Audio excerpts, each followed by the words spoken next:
Então nós vamos conversar hoje sobre Deixa a Esperança Acontecer.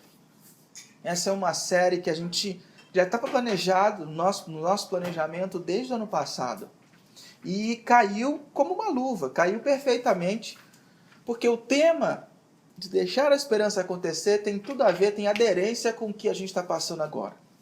E eu queria sair um pouco do clichê, queria sair um pouco das palavras fáceis e queria trazer uma reflexão, tentarei trazer uma reflexão um pouco profunda para a gente se visitar, ok?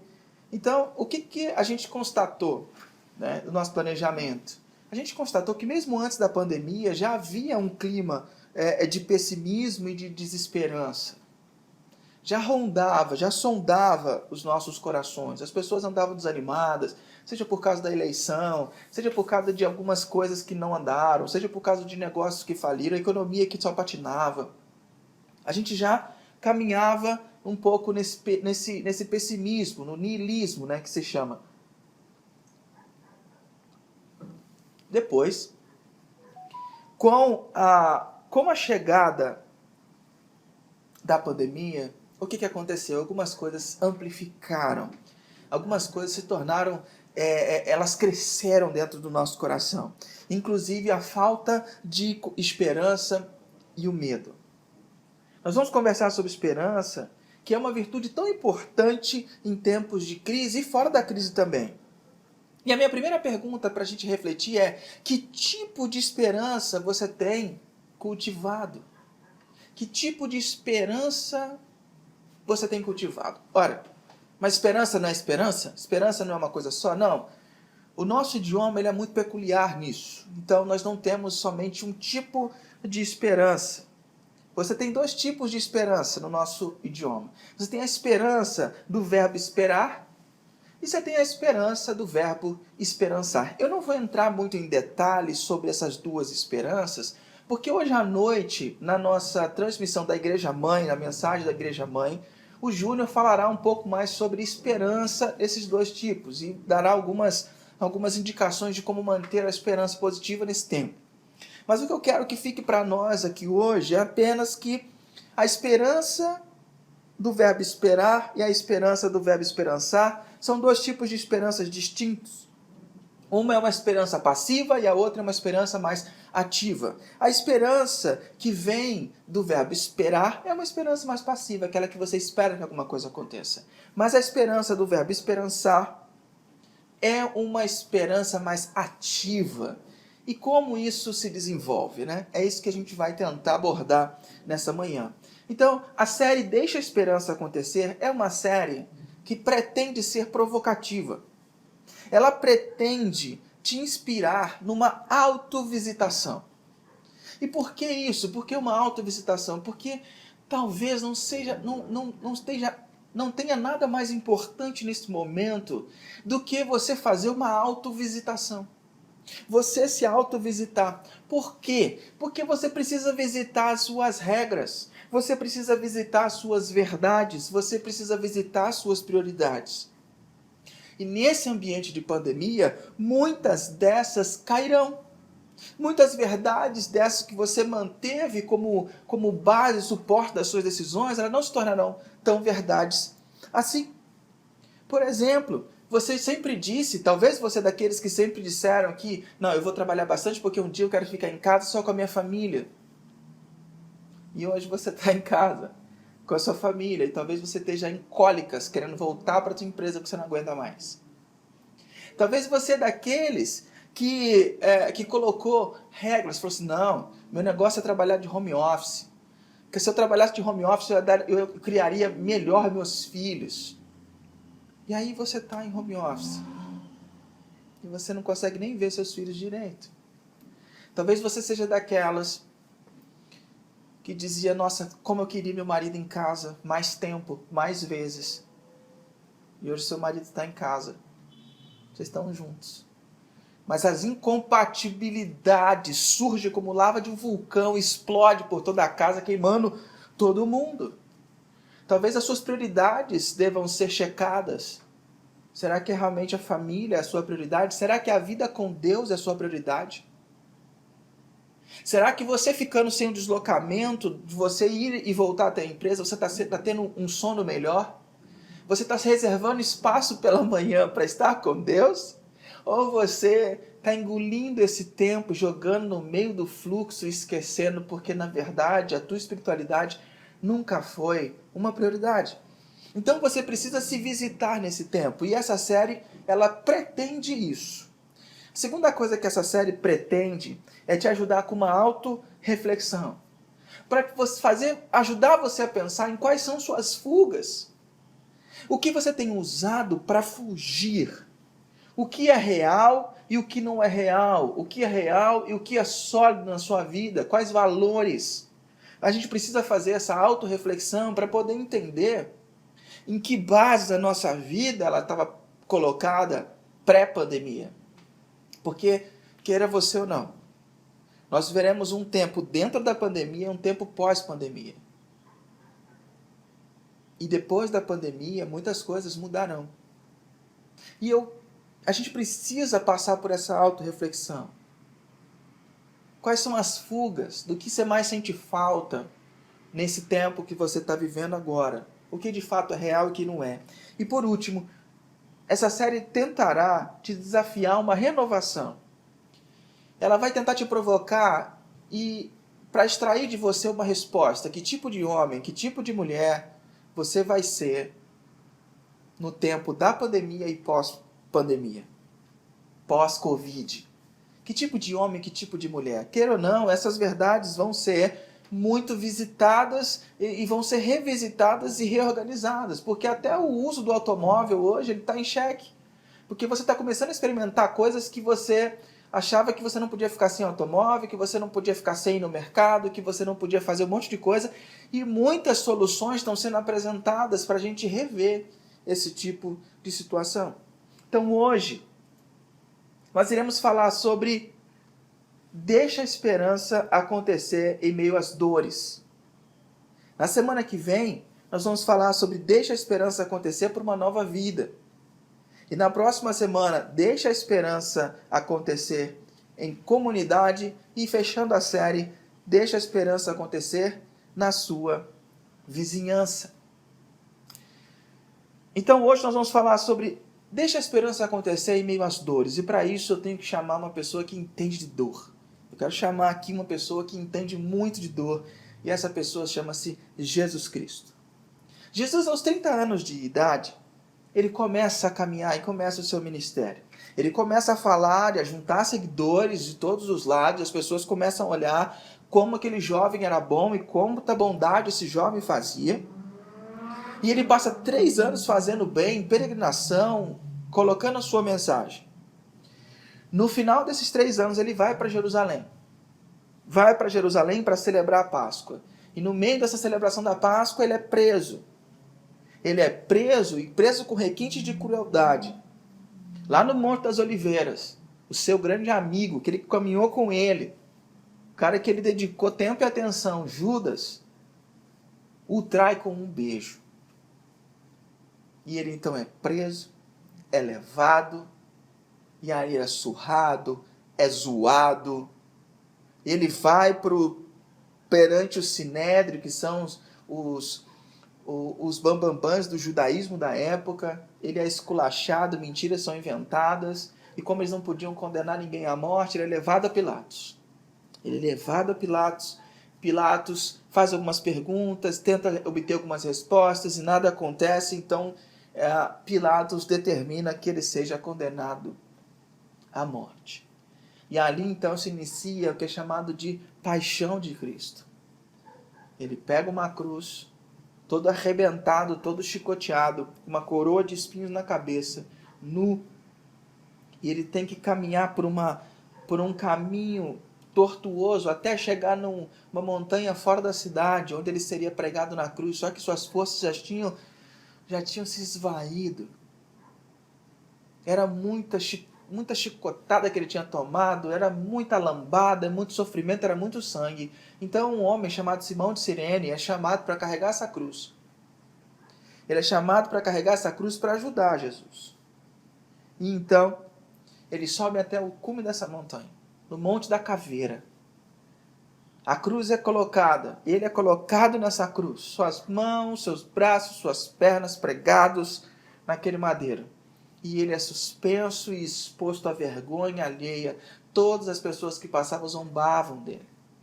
Então, no meio desse momento, isso começou, ele foi crucificado às 9 da manhã. Lá por volta do meio do dia, um eclipse se faz e a escuridão vem sobre a terra. E isso é narrado em Marcos capítulo 15, versículo 33 a 37, que diz assim: E houve trevas sobre toda a terra, do meio-dia às 3 horas da tarde. Por volta das 3 horas da tarde, Jesus bradou em alta voz: Eloi, Eloi, lama sabachthani. Que significa: Deus meu Deus, por que me abandonaste? Quando alguns dos que estavam presentes ouviram isso, disseram: Ouçam, ele está chamando Elias. Um deles correu, embebedou uma esponja em vinagre, colocou na ponta de uma vara e deu a Jesus para beber. E disse: Deixe-no. Vamos, vejamos se Elias vem tirá-lo daí. Mas Jesus, com um alto brado, expirou. Ou seja, Jesus morre. Eu quero trazer esse texto para o nosso tema e quero convidar você a perceber as duas esperanças que nós citamos no início, presentes aqui. Nós temos a esperança passiva, representada no povo. Esse povo sofrido tinha uma esperança de uma vida melhor, esperavam e a frustração de ter esperado o seu Messias prometido que não veio, de ter tido tanto cuidado como sempre tiveram por Deus, mas isso não aconteceu, isso foi marcando porque eles desobedeceram a Deus, então Deus deixa eles irem serem escravos na Babilônia, depois eles voltam, reconstroem, mas a vida nunca é a mesma, eles sempre se voltam para ídolos e abandonam Deus, então a vida deles nunca se reconectou direito com o Criador, então eles viviam essa esperança frustrada, eles esperavam que alguma coisa boa haveria de vir, mas nada vinha, nada tinha acontecido de relevante. Isso, o fato da frustração, revoltou-os, e fez eclodir uma revolta contra um alvo. E esse alvo, nesse momento, era Jesus. Se você lê esse texto, você percebe tanto nos outros evangelhos, nos outros livros que contam a história de Jesus, tanto Mateus, Marcos, Lucas e João, quando você percebe esse momento, essa multidão estava tão enfurecida e querendo tanto resultado vindo de alguém, que na hora de escolher, Pilatos diz: esse homem é inocente, eu posso soltá-lo? A multidão diz: crucifica, crucifica, crucifica, não importa, nós queremos que você crucifique. Ah, mas nós temos o costume de soltar um prisioneiro na Páscoa, pode ser esse ou Barrabás, que é um criminoso, um assassino que numa revolta anterior cometeu assassinato. Quem vocês querem que eu solte? Solta Barrabás. A raiva dele estava toda voltada para esse Jesus, estava toda voltada para essa pessoa, estava toda voltada para um único foco. Então, eles se revoltam com Jesus e colocam toda a sua esperança frustrada em Jesus. Eles tinham uma esperança de que algo acontecesse. Mas como não aconteceu, eles desferiram esse golpe contra ele. E é a mesma coisa que eu e você fazemos quando a gente, por exemplo, não gosta do que a gente faz. A gente desfere raiva contra aquilo. Por exemplo, tem muita gente que agora está se dando conta que não gosta do trabalho que faz. E aí a gente desfere raiva contra alguém porque a gente tem um problema. E muitas vezes quem está perto de nós são os que mais sofrem. São os que mais sofrem. A gente, quando está frustrado, quando as coisas não acontecem como a gente gostaria, a gente dispara raiva para todos os lados. Por outro lado, nós temos a esperança de Jesus, que é a esperança ativa do verbo esperançar. Porque presta bem atenção comigo, ele tinha uma missão a cumprir. Ele veio viver nessa terra com uma missão. Não sei se você se recorda, mas o nascimento de Jesus foi especial. O nascimento de Jesus foi o cumprimento de uma promessa de Deus que enviaria o Salvador do mundo, que ele nasceria de uma mulher virgem. E essa mulher daria à luz a esse Salvador do mundo em carne humana, só que sem pecado, porque ela concebeu virgem. Então, Jesus já vem para o mundo com a perspectiva de ser o Salvador da humanidade. Ele tinha essa missão, ele tinha o seu propósito, ele queria e ele tinha como objetivo apresentar à humanidade o seu caminho de volta para Deus. Era isso que era o objetivo de Jesus, apresentar o caminho de volta para Deus. Então ele emprega a sua vida a partir ou para esses esforços. Ele emprega todos os seus esforços para isso, para cumprir essa missão. Assim também como alguns de nós fazemos. Nós, quando achamos que descobrimos o nosso propósito, a gente emprega tudo que a gente tem. Para algumas pessoas o propósito é o trabalho, então você emprega todas as suas forças, abdica de relacionamento, abdica de viagem, abdica de tudo para focar e crescer profissionalmente. Para outras pessoas é a família. Então essas pessoas abdicam de trabalho, abdicam de oportunidades para manter tempo em casa e focam todas as suas forças em ter uma família feliz. Outras pessoas encontram seu propósito de vida sendo pais. Então abdicam na sua vida profissional e dedicam tudo o que têm na criação dos filhos. Todo o seu esforço na criação das crianças. E assim por diante, em várias áreas. O problema de tudo isso que a gente já conversou nas outras semanas é que isso traz muita frustração. Então, nesse contexto que eu estou explicando para vocês das duas esperanças, cada tipo de esperança é como uma lente. É como uma lente para interpretar os resultados ou as situações. Então, a partir do tipo de esperança que eu tenho, me determina que tipo de foco, como que eu vou enxergar cada situação. Porque dificilmente raciocinamos com essas nossas lentes que, dependendo do tipo de esperança que temos, nós podemos gerar um fruto diferente. Nós não raciocinamos que a partir da nossa ótica, do nosso olhar para uma situação, nós respondemos de uma maneira diferente. Então, no meio da dor, vai depender muito de onde está a sua esperança. E se a sua esperança estiver no lugar certo, nós precisamos deixar essa esperança acontecer, nós precisamos deixar essa esperança brotar, esse fruto eclodir. É um desafio, no meio das circunstâncias adversas da vida, deixar nosso coração se encher de esperança. Mas depende do tipo de esperança que temos.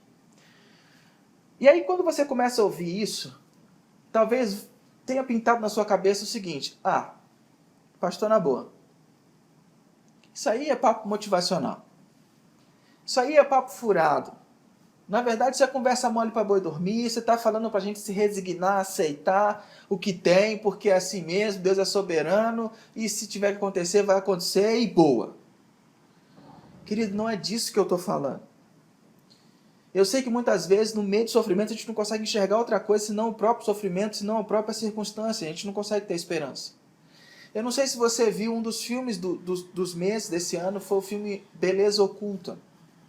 E esse filme, Beleza Oculta, ele narra a história do Howard, um personagem interpretado pelo Will Smith, que passou por um sofrimento muito profundo de perder a sua filha e não conseguiu voltar a partir disso, não conseguiu se reerguer a partir disso. E um dos momentos do filme que ele conversa com as três abstrações, o tempo, o amor e a morte, no momento no metrô que ele está conversando com a morte, ele tem um diálogo muito importante, onde ele diz que, olha, eu já experimentei todas as coisas, e todas essas coisas, tanto o budismo, o cristianismo, as poesias, tudo eu busquei refúgio em tudo, mas tudo é apenas uma ilusão, é apenas uma forma de dizer para eu me aceitar e resignar, porque no fundo, a minha filha não está mais aqui para segurar minha mão, e dói.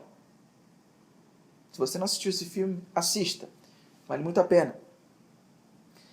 O grande problema dessa postura desse personagem, e a postura que às vezes nós também adotamos, é que no meio do sofrimento, no meio da dor, nós somos sempre surpreendidos por ela. A dor vem e chega e ela nos surpreende, sempre causa espanta. Mas o problema é que muitas vezes nós não somos ensinados, não somos marcados quando isso ocorre.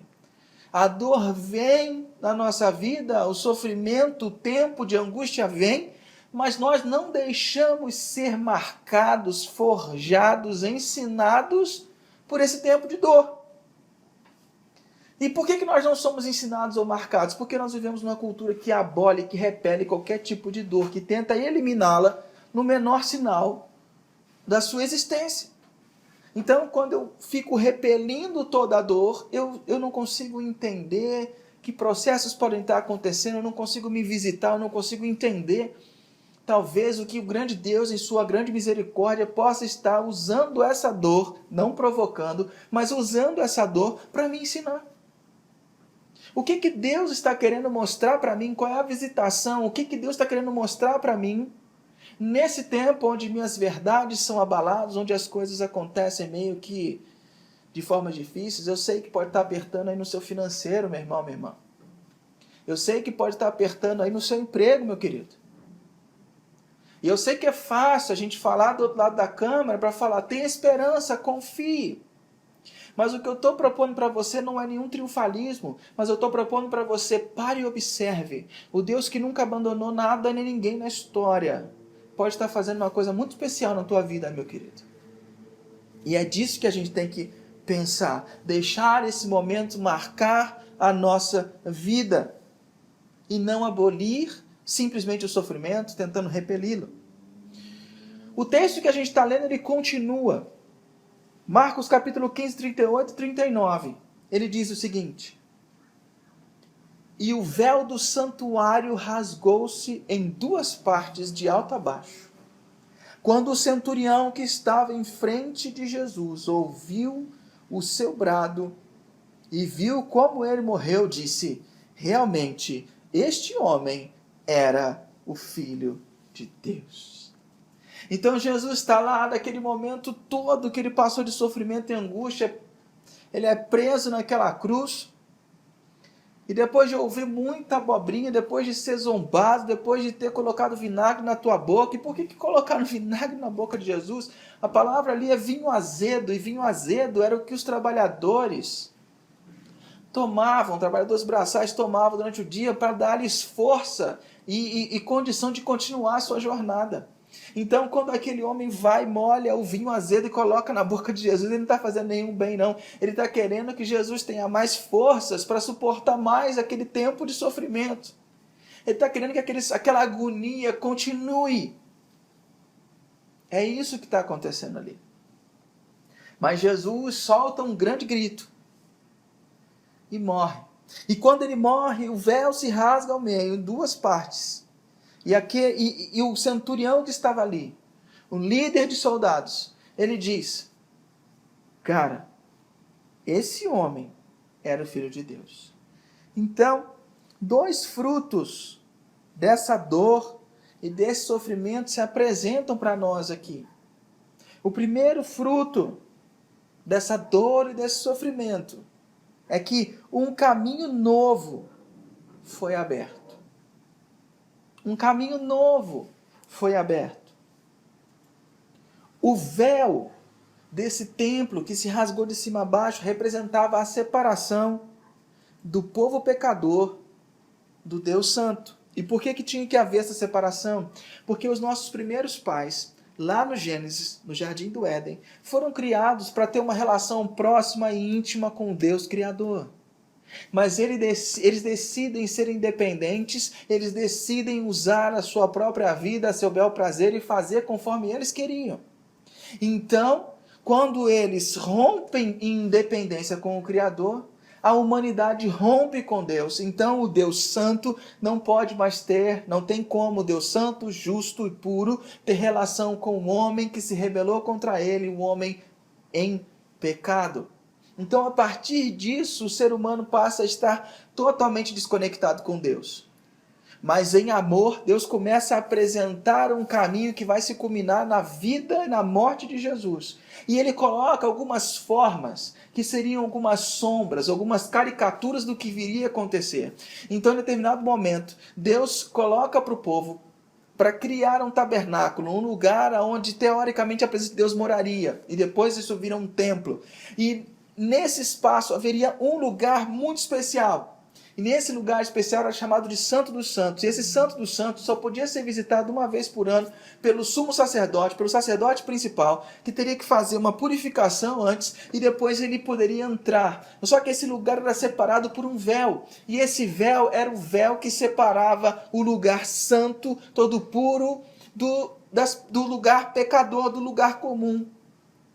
Na morte de Jesus, quando esse véu se rompe de cima a baixo, mostrando que não foi uma obra de mão humana, mas ele rompe de cima a baixo, esse novo caminho foi apresentado para as pessoas.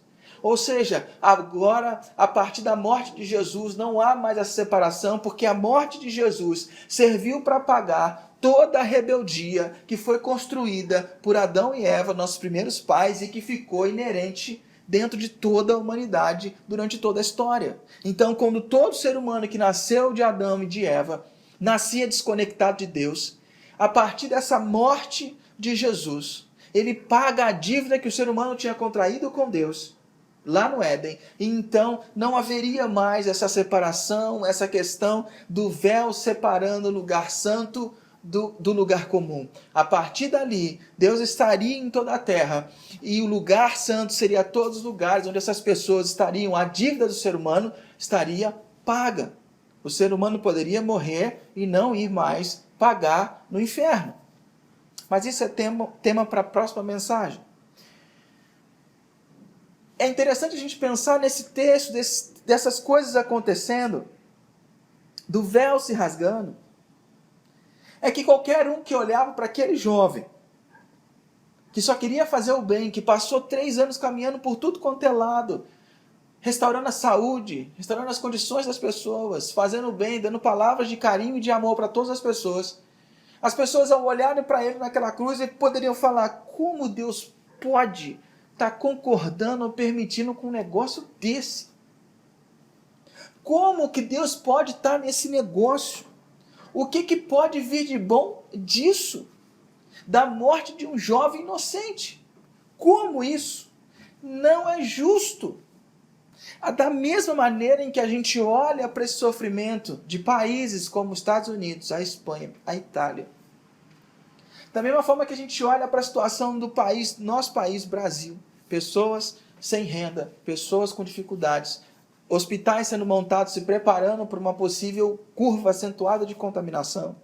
E a gente olha para isso e fala: como é que Deus pode permitir uma coisa dessa? Mas a gente esquece que essa pandemia, que essa situação surge por causa do movimento de independência dos nossos primeiros pais, aonde o mundo se quebrou, ele não é mais o mundo original.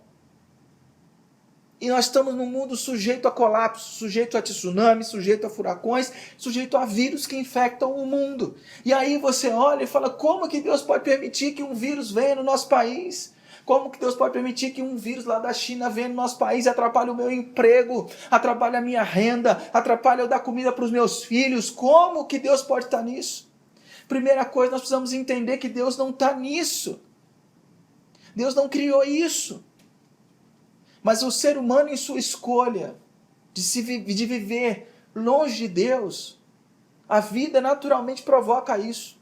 E a segunda questão é que Deus está nisso, no sentido de que Ele está em Jesus, Ele está nesse mundo, Ele está cuidando de nós e pode transformar esse mal em bem.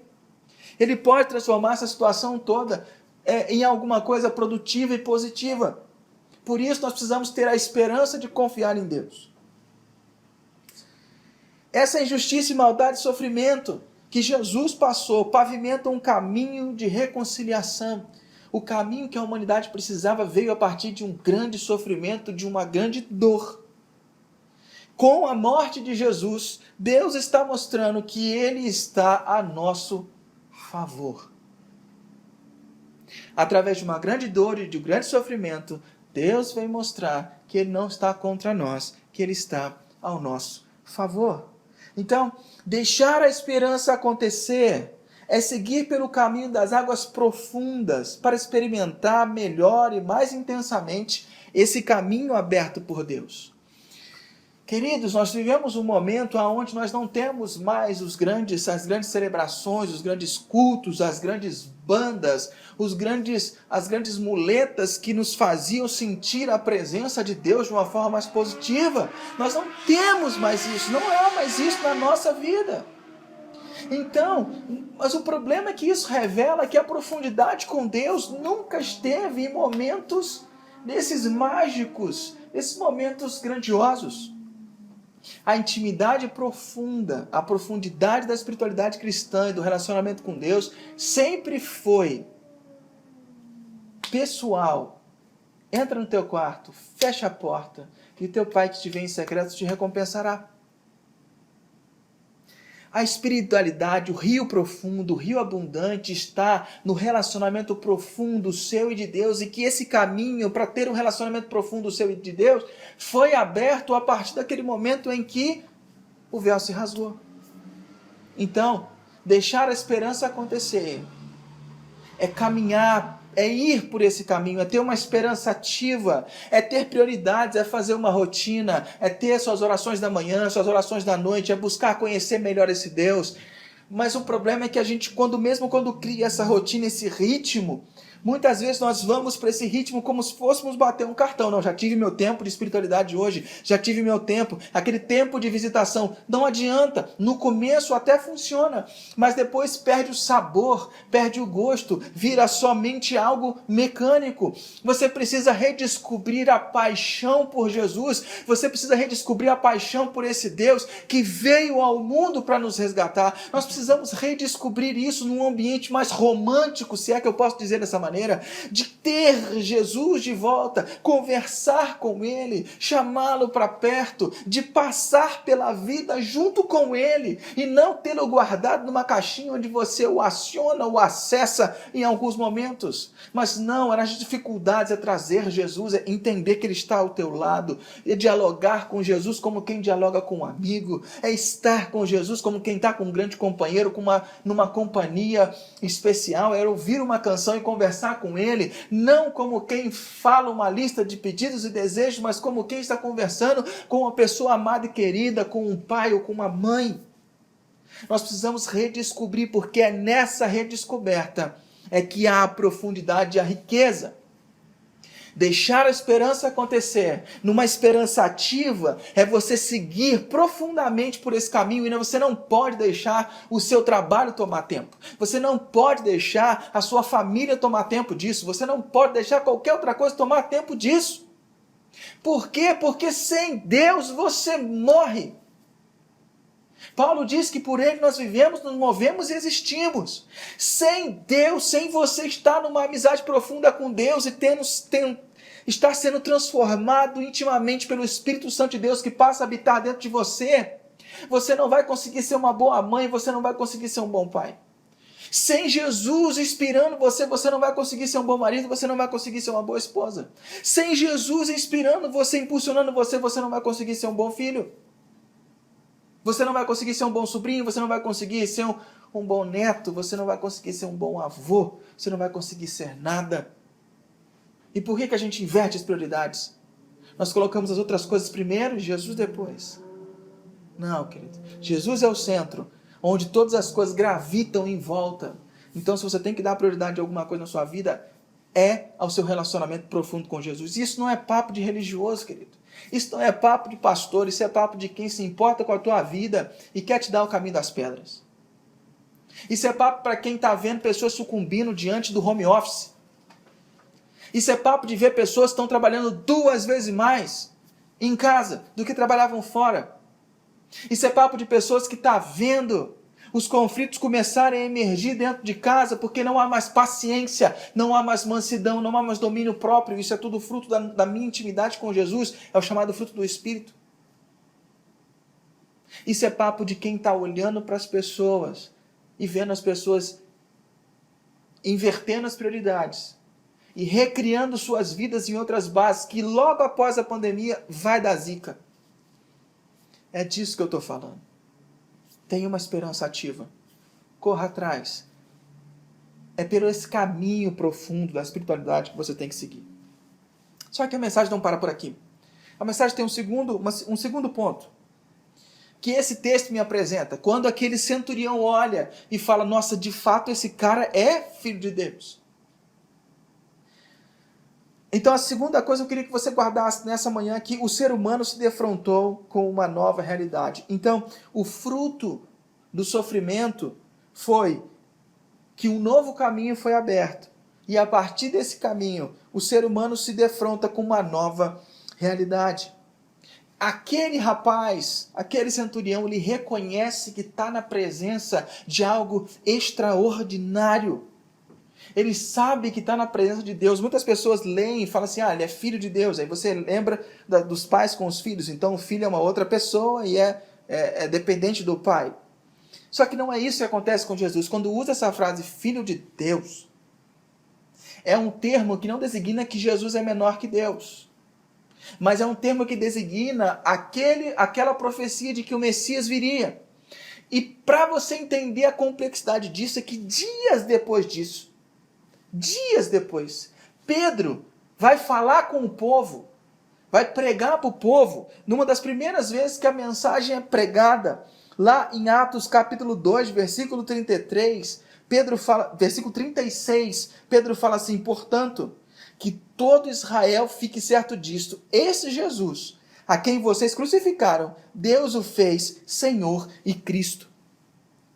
Olha só o que Pedro está dizendo, dias depois do que esse centurião falou. Pedro está dizendo, sabe o nome de Deus? Aquelas 4 letrinhas que a gente chamava, que não podia falar porque o nome de Deus é santo, mas que se referia a Deus, e na língua deles eles chamavam, para não falar aquele nome, chamava de Senhor, ou de Adonai. Sabe esse que a gente chamava? Esse que a gente chamava agora, é Jesus. Deus o fez Senhor, que é o mesmo nome que se referia a Deus no Primeiro Testamento. E Cristo. Ou seja, o que Pedro está dizendo? Vocês não estavam diante de uma figura, não diante de uma figura menor. Vocês estavam diante do próprio Deus Criador que entrou na história. Era algo extraordinário, e aquele centurião, ele parece que num vislumbre ele percebeu que algo extraordinário estava ali. É uma verdade muito profunda e que passou a fazer parte da nossa vida. Aquelas 4 letras que definiam o nome de Deus agora são definidas para Jesus. Ele entrou na história. Deus não só está a nosso favor, como Ele se propõe a estar perto de nós, num relacionamento de cuidado, de proteção. Se Ele veio da eternidade para viver como um bebê, você acha que Ele não vai vir nas suas contas que estão para serem acertadas, no seu emprego que começa a balançar, nas circunstâncias da sua família, você acha que Ele não vai vir? Ele vai vir, porque Deus não está contra nós, Deus está a nosso favor. Deus está a nosso favor. Se tem uma coisa que a gente precisa entender, querido, e eu caminho para o fim, é que a sua confiança é proporcional à sua intimidade. Presta bem atenção nessa frase. A sua confiança ou a sua esperança, ela é proporcional à sua intimidade. Que quanto mais você conhece, mais você confia. Você tem pessoas da sua confiança, não tem? Tem pessoas que você pode falar que é pau para toda obra. Se chamar, a pessoa está lá. Por quê? Porque você conhece, que você tem intimidade. Às vezes vocês já comeram 1 quilo de sal junto. Às vezes vocês já passaram por tempestade juntos. Foram caráter forjado no meio da dor. E a partir daquilo ali você sabe que aquela pessoa você pode confiar. Quanto mais intimidade nós temos com Deus e com Jesus, mais confiança nós temos. O grande problema é que a gente inverte as prioridades. A gente cuida primeiro da família, a gente cuida primeiro do trabalho, a gente cuida primeiro das outras coisas. Não que não deva ser cuidado, tem que ser cuidado, mas não pode ser o centro. Porque se você não tiver arraigado, nessa hora você vai confiar em quem você tem mais intimidade. Se você tiver mais intimidade com o seu trabalho, você vai colocar todas as suas forças no seu trabalho. E eu não preciso dizer que você vai se frustrar, né? A sua confiança e a sua esperança é proporcional à sua intimidade.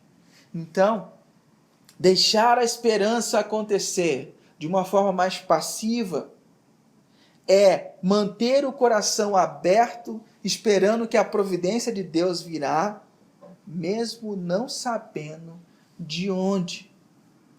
Perceba que eu não estou abolindo nenhuma das duas esperanças.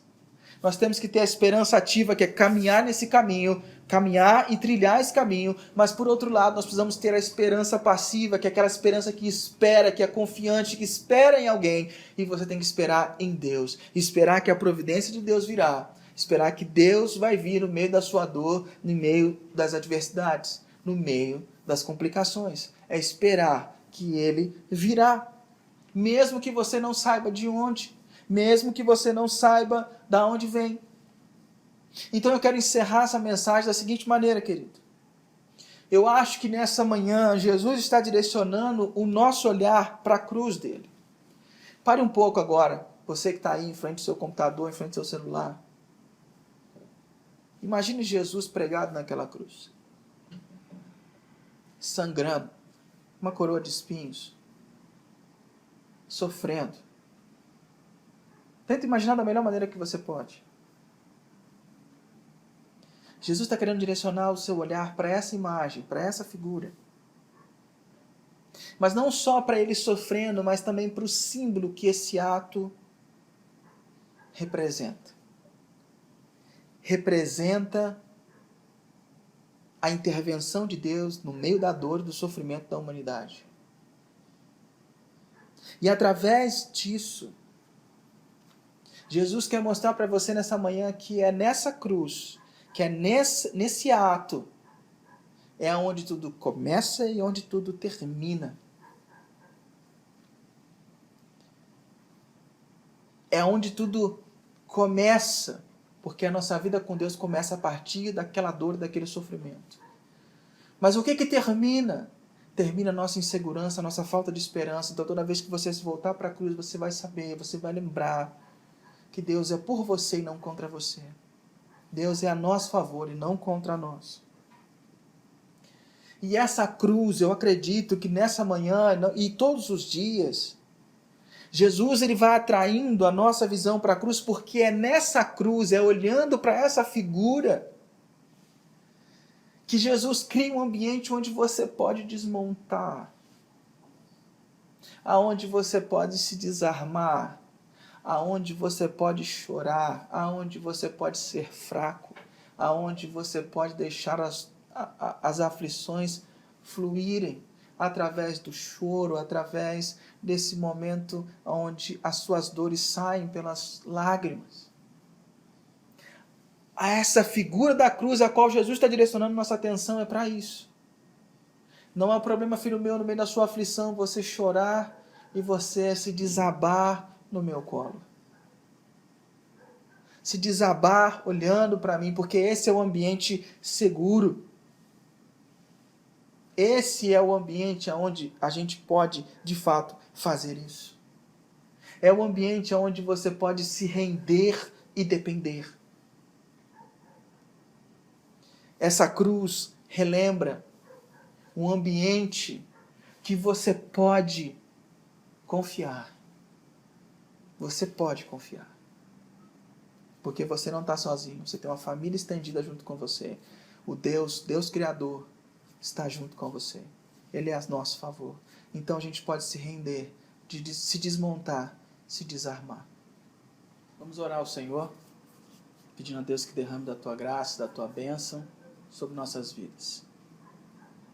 Pai querido, em nome de Jesus nós queremos continuamente depender de você, queremos continuamente nos render e nos entregar.